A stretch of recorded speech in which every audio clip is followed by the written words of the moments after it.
Have you ever read an article so stupid that you actually felt dumber after reading it?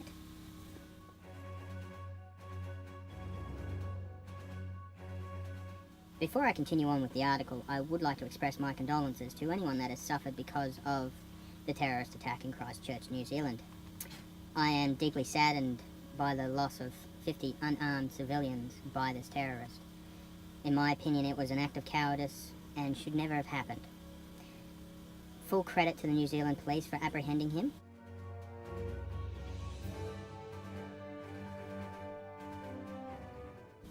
The article I read this morning was by a Rachel Withers, and it is titled, "The Christchurch Shooting Should Implicate All White Australians.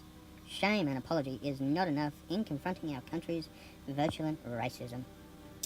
Now, I'm not going to read the whole article. I am going to leave a link in the description if you want to read the article yourself. But it doesn't paint white Australians in a good manner. Her first paragraph goes on to say, "Who is responsible for the terrorist attack that killed at least 50 New Zealanders as they prayed in their mosque? Looked at one way, the answer is simple. The shooter alone bears the guilt for his crimes, but the picture is wider than that." Rachel continues on with her article with this question. "So why do I feel so guilty? And why am I so angry not just at the obvious targets, but at my country? I'm a white Australian.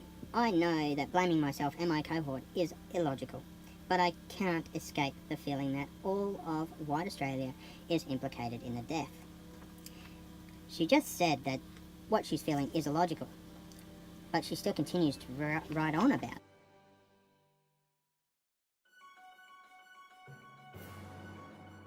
To be honest, this is like me blaming black Americans for the acts of the Black Panthers in the 60s and 70s. Or all Germans for World War II. Despite the fact that most of those Germans that actually caused World War II aren't alive. She then goes on to ask a question like, "But did I do enough to stop the ideology spread? Did I condemn hatred loud enough? Did I fight white supremacy every day?"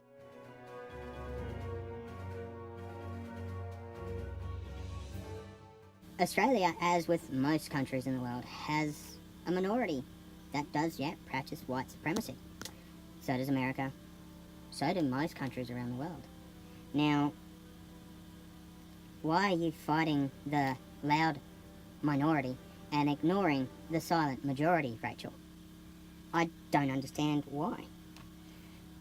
It's illogical, as you point out yourself.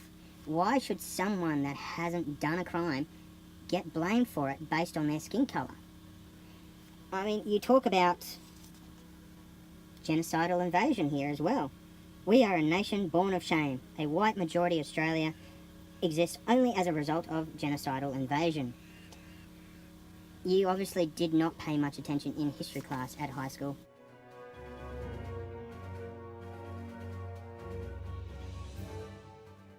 While it is true that Aboriginals were not treated fairly at the start of Australia's colonisation, and for many years afterwards, the British forces weren't out there hunting them down to their annihilation.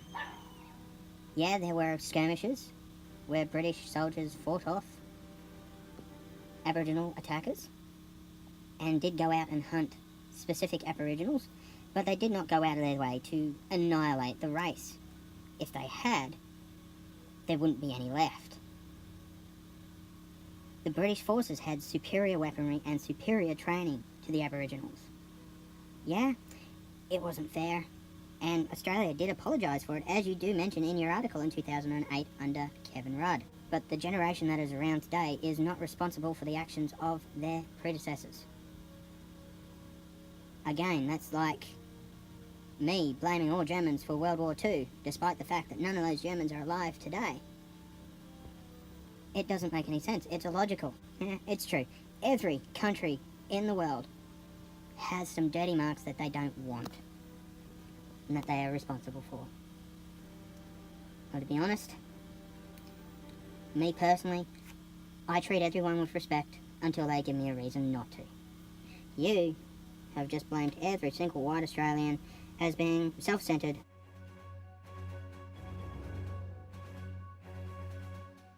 Rachel's closing paragraphs go on to say that you might think that this is all too strong.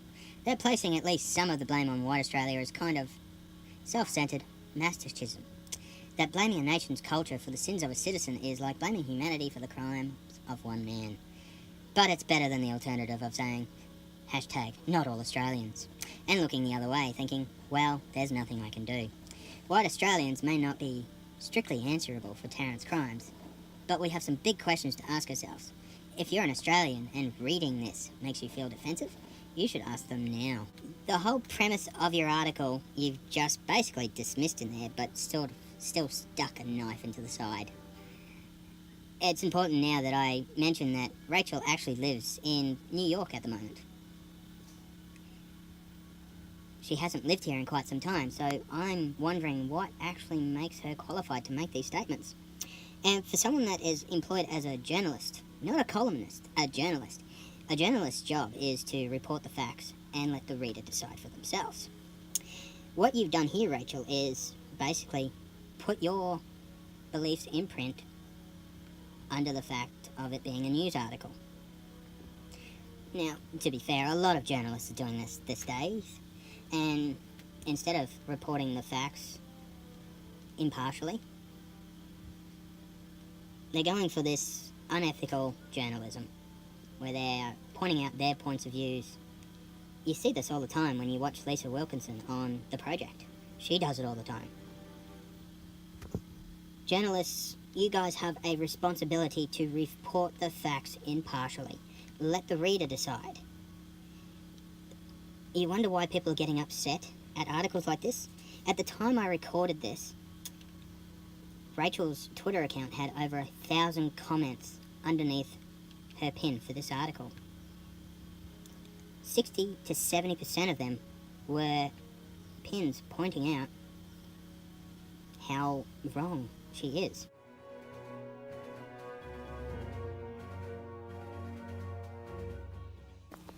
Rachel, I would ask that you go back and have a look at your career so far. How many other articles have you displayed your personal opinion in where you shouldn't have? How many people have you influenced with your opinion, calling it news? You should not be a journalist if you cannot report the facts impartially and unbiased. Probably the reason that journalism is going the way it is going at the moment. You're not reporting the facts anymore, you're reporting how you feel. And that's something that should be left for your personal Facebook page, not an article released on paper or online. You want to assign blame to people that had nothing to do with the incident, saying that it's a culture there in Australia that I have not actually personally seen, aside from on the news. Like I said, after reading this article, I felt even stupider. I felt like I lost IQ points.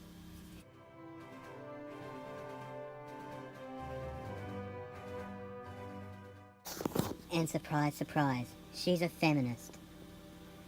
Alright, it all clicks into place now.